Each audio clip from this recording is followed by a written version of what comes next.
Welcome to Jemanda Cottage Crafts.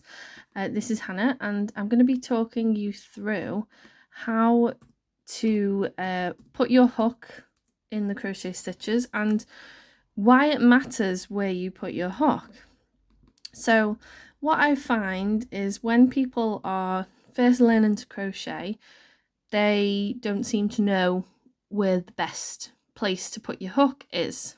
And there's a few unwritten rules here, so I'll talk you through where to put it and why. So the general rule is if the pattern does not say back loop or front loop, you put it under both loops, okay?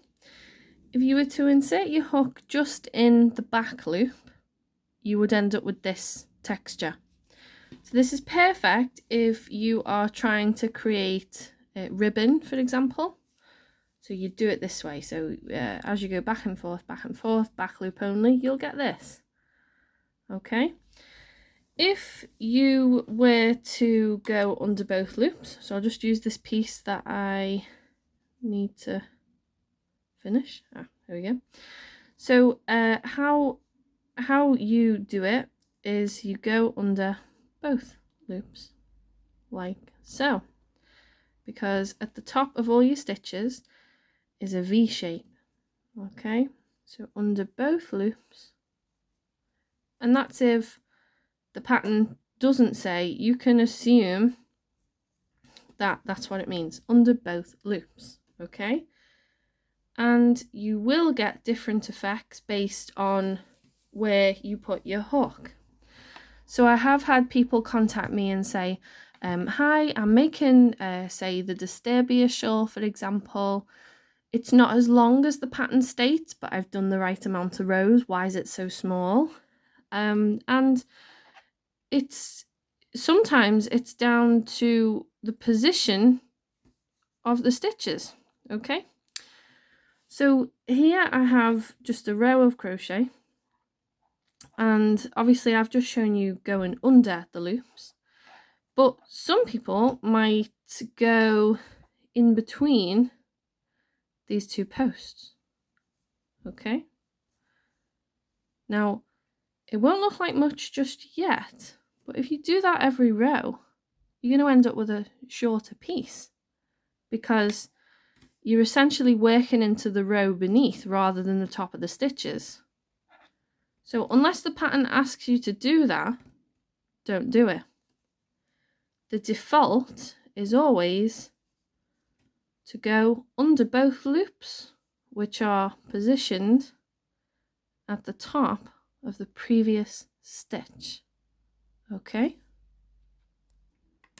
Now, if the pattern specifies front loop only, then we go in there.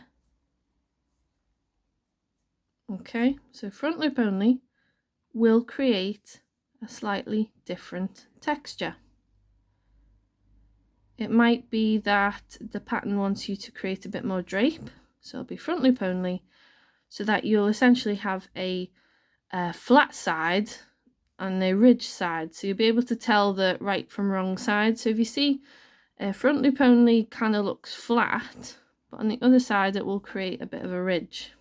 Okay, so front loop only, if I can get it in there, there we go. Okay, it's nice and flat on one side, ridged on the other.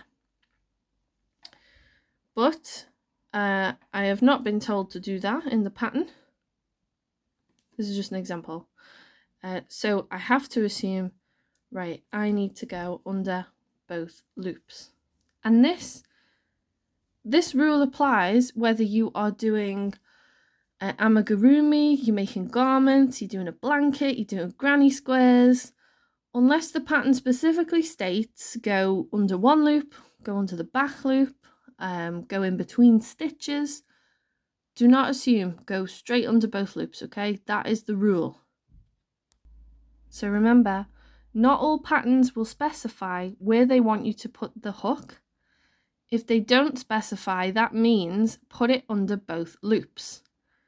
If they do specify, just do as the pattern tells you, because that will significantly impact the overall look of what it is that you are making. You can read more about this kind of thing over on the Jomanda Cottage Crafts blog. I've attached a link in the description, and you can like and subscribe if this video was of any help.